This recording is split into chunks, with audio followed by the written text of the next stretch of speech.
Hello, today we're talking about decluttering, and we're going to talk about keeping things that represent the old you.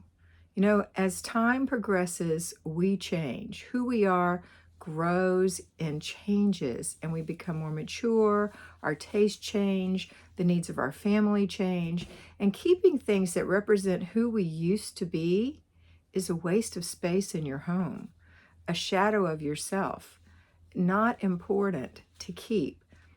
Okay, let's say that you were a champion runner in high school and you've got a bunch of medals.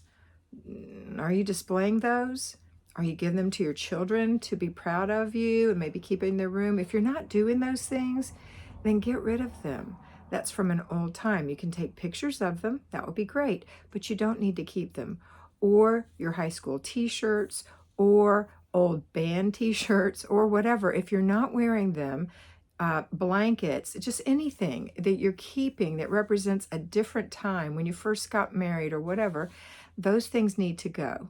Don't hang on to them. I know I did the same thing. I can particularly recall some towels that I kept for such a long time, and we received them as wedding gifts. And I think we finally got rid of those at about 30 years. That was about 15 years ago.